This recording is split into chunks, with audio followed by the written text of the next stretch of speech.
자, 앞으로 몇 시간에 걸쳐서 단문 해석 연습하는 거를 좀 연습을 할 거예요. 그런데 그 문장에 들어있는 기본적인 문법을 먼저 정리를 하고 들어갈 텐데, 자, 첫 번째 오늘은 부정사에 대해서 잠깐 정리를 하겠습니다. 자, 부정사라는 말의 개념을 잠깐 정리를 해보면, 자, 가다라는 동사가 있어요. 가다가 있는데 우리가 국어 시간에 이 문장을 이용을 하다 보면, 국어에서는 활용을 한다고 얘기하는데, 그 활용을 하다 보면 다를 변화를 시키죠. 가는 그대로 놔둔 상태에서. 그래서 가는 이라고 해석을 하든가, 가기라고 바뀌든가, 갈이라고 바뀌든가, 가려고, 뭐 가니까, 뭐 등등등. 자, 이런 식으로 간을 그대로 놔둔 다음에 어미를 변화시키는 걸 우리가 국어에서는 어미를 활용한다라고 얘기를 합니다. 자, 그런데 이걸 그대로 동사로 영어로 오면은, 자, 가다라는 고가 있어. 자, 그럼 이 가다를 가는이라고 어떻게 하면 바꿀 수 있을까? 가기라고 어떻게 바꿀 수 있을까? 가려고, 가니까 등등등등 무수하게 많게 이 고를 변화시키고 의미를 변화시켜야 되는데, 영어에서는 그 방법이 뭘까요? 그게 바로 앞에 to를 붙이면 이 모든 것으로 다 해석이 가능하다는 겁니다. 그래서 이 to 부정사를 그렇다면 얘가 도대체 어떻게 쓰인 것인가를 정할 수 없기 때문에 그걸 정할 수 없는 말이라고 해서 부정사라고 표현을 하는 겁니다. 자, 그러면 이 to 부정사를 갖다가 우리가 이제 앞으로 정리를 할 텐데, 얘를 우리가 세 가지로 정리를 할 거예요. 하나는 명사적 용법. 명사적 용법이라는 말은 다시 말해서 명사처럼 쓰였다는 거죠. 명사처럼 쓰인 거. 다음 형용사적 용법, 다시 말해서 형용사처럼 쓰였다는 거. 다음에 부사적 용법, 부사처럼 쓰였다는 거. 자, 이런 것들에 대해서 간략하게 정리를 할 건데, 자, 오늘은 그 첫 번째 명사적 용법에 대해서 정리를 하겠습니다. 자, 이제 부정사의 명사적 용법에 대해서 설명하겠습니다. 명사적이라는 게 뭘까? 명사적이라는 게 뭘까? 자, 요거를 갖다가 우리가 좀 먼저 생각을 합시다. 우리가 명사라고 얘기하면은 뭐 사람이나 사물의 이름 뭐 이런 식으로 많이 얘기를 하는데, 앞으로는 그렇게 생각하지 말고, 자, 명사라는 얘기는 다음에 은는이나 을을이 붙을 수 있으면 명사다, 이렇게 생각하시면 됩니다. 이를테면 책상이라는 단어를 보면 책상은이 되고 책상을이 되고 책상은, 책상을 이렇게 쓸 수 있기 때문에 우리가 명사라고 얘기할 수 있어요. 그럼 다시 한번, 그러면 사랑하다라는 동사가 있는데 이 사랑하다를 명사로 바꾸려면 어떻게 하면 될까요? 자, 어떤 학생들이 이렇게 얘기를 하더라. 사랑하는, 은는이 붙으면 명사라고 했으니까 사랑하는이면 명사가 아닌가요? 아니, 를도 동시에 붙어야 돼. 그래서 은는과 을을이 동시에 붙을 수 있어야 요 앞에 있는 것을 명사라고 합니다. 사랑하는은 되지만 사랑하을이 안 되네.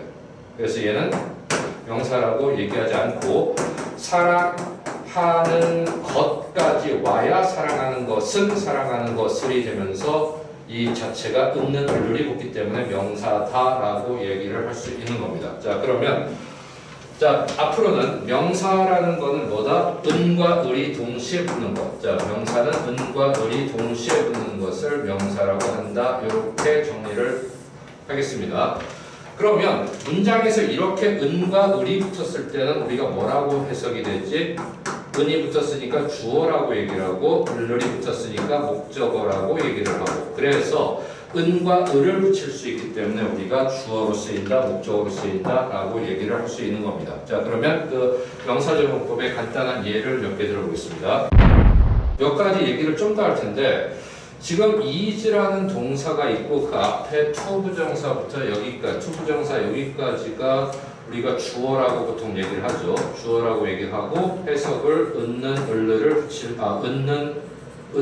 붙일 수 있어야 돼. 근데 이 부분을 해석을 잠깐 해보니까 어떻게 될까? Keep a diary는 일기를 쓰다고, 그 다음에 in English는 영어로가 되니까 합쳐서 영어로 일기를 쓰다가 되는데 to가 붙였네. 그래서 이 전체가 영어로 일기를 쓰는 것이라고 해석이 되는 거죠. 이 전체가. 어떤 선생님들이 가끔 이렇게 얘기할 때가 있어. to keep에 밑줄을 치고 다음 중 밑줄을 친 투부정사의 용법이 뭔가요? 라고 물어보는 경우가 종종 있는데 이건 엄밀하게 말하면 잘못된 거지. 투부정사는 이게 아니고 이 동사가 to와 결합이 돼서 투부정사가 됐어. 그럼 이 동사가 원래 동사일 때 가지고 있던 목적어, 원래 동사일 때 그 동사를 수식하던 부사까지가 전체가 다 투부정사의 범주 안에 들어가야 되는 거예요. 그래서 이 to keep부터 English까지 전체가 한 단어로 투부정사다 이렇게 정리가 돼야 되고, 그 다음에 비동사가 나왔고, 비동사는 우리 앞으로 이 형식 동사라고 약속을 합시다. 자, 왜냐고 물어보면 그냥 죽여버릴 거야. 그냥 비동사는 이 형식. 자, 그리고 이 형식 동사 다음에 나오는 명사나 형용사는 보어. 보어가 뭐예요? 비동사 다음에 나오는 거. 이걸 왜 보어라고 해요? 그냥 약속. 자, 비동사 다음에 나오는 건 보어다. 끝. 더 이상 질문하지 말고. 자, 비동사가 나왔어? 이 형식이야. 비동사 다음에 뭐야? 보어야. 그러면 형식은 이 형식. 자, 그리고 명사로 끝났으니까 그 다음에 명사를 꾸며주는 형용사가 붙는다. 좋은 영어로 가는 지름길입니다. 자, 이렇게 되네.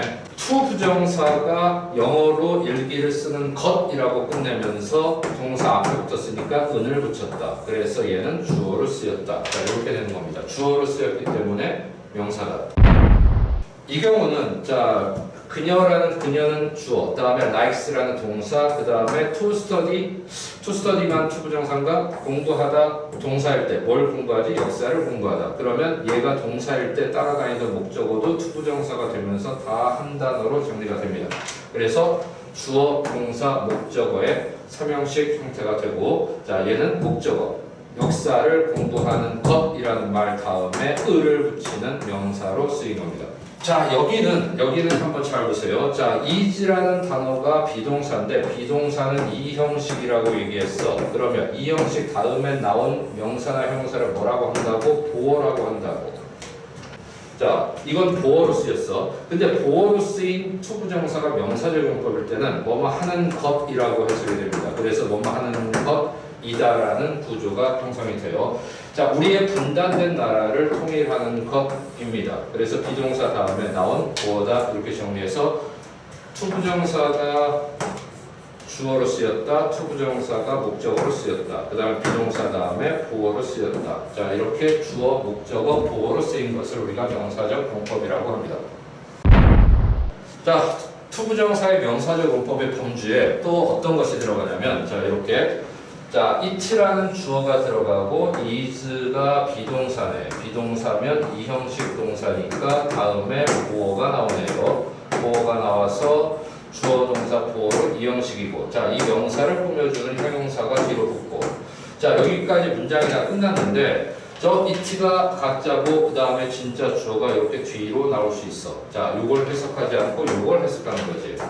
그래서 영어로 일기를 쓰는 것, 그것은 좋은 영어로 가는 지름길이다. 이렇게 해석이 되는, 자, 가짜 주어, 진짜 주어의 진짜 주어도 명사적 용법입니다. 자, 우리 오형식은 잠깐 우리가 좀 생각을 해봐야 되겠는데, 보통 나는 그녀가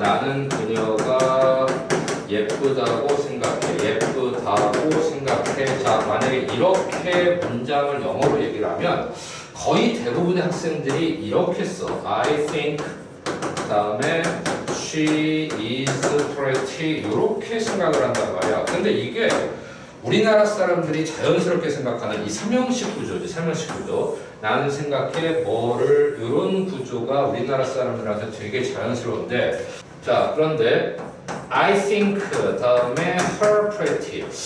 자, 미국 사람들 머릿속에는, 영어를 쓰는 사람들 머릿속에는 이거만큼이나 이게 자연스럽단 말이야. 그래서 나는 생각하고 목적어지만 그녀가 예쁘다라는 의미상 주어 동사 형태 구조가 있는 거, 이거를 갖다 우리가 오형식이라고 하는데, 이렇게 써도 되고 이렇게 써도 되는 동사들이 있는 반면에 어떤 동사들은 이렇게는 쓰고 이렇게는 쓰지 않는 동사들, 또 어떤 동사들은 이렇게만 쓰고 이렇게 쓰지 않는 동사들이 있어. 그래서 우리가 그 동사의 형식을 알아야 되는 게 중요한데, 근데 자, 이 아래 같은 경우, 자, 나는 생각합니다. 다음에 it가 나왔고 a shortcut이 나왔어. 그럼 그것이 지름길이다. 그것이 지름길이라고 생각해. 이렇게 되는 거지.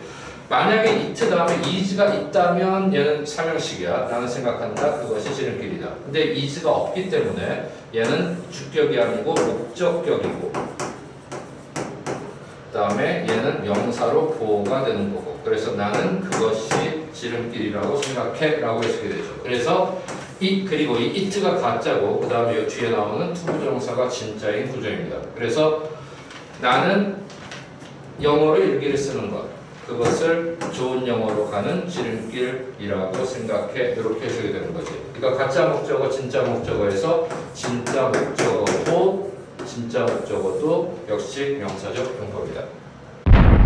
명사적 용법에 하나 이제 요즘 추가되는 게 의문사 플러스 의문사 플러스 투 부정사를 우리가 명사적 용법이라고 얘기를 하는데 자, 이 경우 조심할 거 should라는 단어를 집어넣어서 해석해야 된다. 제가 오늘과 다른 동영상에서 한번 설명을 해본 적이 있는데 자, 다시 한번 가봅시다.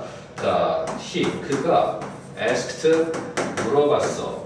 나에게 where to go 자 이렇게 물어봤을 때 이거를 갖다가 그는 나에게 어디로 가냐고 물었습니다 라고 해서 그가 나에게 인사말을 했다고 생각을 하면 안 돼요. 그렇게 해석하는 게 아니고 그는 나에게 어디로 가야 하는지 물어봤습니다. 그래서 이거를 다시 표현하면 where he should go가 되는 거죠. 자기 자신이 어디로 가야 하는지 물었습니다. 그래서 길을 물어본 의미로 해석을 해야 돼요. 그래서 의문사 플러스 투부정사 나오면 항상 뭐뭐 해야 하는지 라는 의미로 해석을 할 것. 자, 당신은 알고 있습니까? How to change a flat tire? 펑크난 타이어를 어떻게 갈아야 하는지를 당신은 알고 있습니까? 해서 여기서도 마찬가지를 붙었어. 의문사 플러스 투부정사는 맨 마지막에 지나 가로 끝내서 은는이나 을들을 붙일 수 있도록 명사처럼 해석을 해야 됩니다. 그래서 플랫 타이어를 어떻게 갈아야 되는지를 당신은 아십니까? 라고 해석을 하면 되겠습니다. 자, 6번은 어떤 얘기냐면 자, manage라는 동사가 원래 운영하다, 관리하다라는 뜻인데 관리하다라는 뜻인데 그런데 동사 다음에 투부정사가 붙었어. 그럼 얘를 원래 해석해 주려면 약간의 돈을 절약하는 것이라고 해석이 돼야 돼. 그래서 절약 또는 저금하는 것을 운영하다, 관리하다가 되면 도대체 이게 무슨 말일까? 의미상 이렇게 되는 거지. 이 일이 되게 어려운 일이야. 하기 힘든 일이야. 이 하기 힘든 어려운 일을 잘 운영 관리했다는 뜻이 되니까 그럭저럭 어떻게든 용케도 뭐뭐 했습니다라는 우리말의 의역이 되는 거죠. 그래서 이런 경우를 목적어로 보고 동사로 보고 이렇게 정리하기가 어려워서 그냥 이 매니지를 우리가 앞으로 관용적으로 조동사처럼 봅시다. 그래서 매니지 다음에 투부정사가 나오면 그럭저럭 뭐뭐하다 자 이런 식으로 뭐뭐하다 이런 식으로 하나의 관용적 동사구로 정리를 합시다. 그래서 이런 패턴들이 6번째 성문 영어에서는 6번째로 이렇게 정리가 되어 있어요. 자, 이게 앞으로 여러분들이 투부정사의 명사정법을 해석하면서 머릿속에 담아둬야 될 기본적인 얘기입니다. 다시 한번 정리를 해보겠습니다. 명사처럼 쓰인다는 얘기는 투부정사가 주어로 쓰였다는 소리고 투부정사가 목적어로 쓰였다는 소리고 투부정사가 비동사 다음에 보어로 쓰인다는 소리인데 뭐뭐 하는 것이라고 해석이 될 때 뭐뭐 하는 것이라고 해석이 될 때 우리가 이것을 명사처럼 쓰였다고 합니다. 그럼 명사처럼 쓰였다는 얘기는 다시 말해서 뭐뭐 하는 것이라고 해석을 해야 된다는 것을 의미합니다. 제가 여러분들에게 한 가지 말씀을 드리면 문법은 영어와 우리말의 1대1 대응 방식, 대응 규칙을 자기 나름대로 정리를 하는 게 바로 문법이라는 거예요. 그냥 상황에 따라서 그때그때 해석하는 게 아니고 명사적 용법은 언제나 이렇게 해석한다. 그 다음에 형용사적 용법은 언제나 그렇게 해석한다. 이게 명확하게 규칙이 정해져 있는 것. 이것이 바로 문법적인 해석의 원칙입니다. 자, 명사적 용법 주어, 목적어, 보어로 해석이 됐고 다음에 가짜 주어, 그 다음에 가짜 목적어, 그 다음에 이렇게 의문사와 결합된 투부정사, 자, 다음에 관용적 표현으로 쓰이는 명사적 용법. 자, 이렇게 6가지 패턴으로 명사적 용법은 정리가 되어 있습니다. 그러면 이제 실전 예문으로 들어가서 이 명사적 용법들이 어떻게 활용이 되는지를 정리하겠습니다.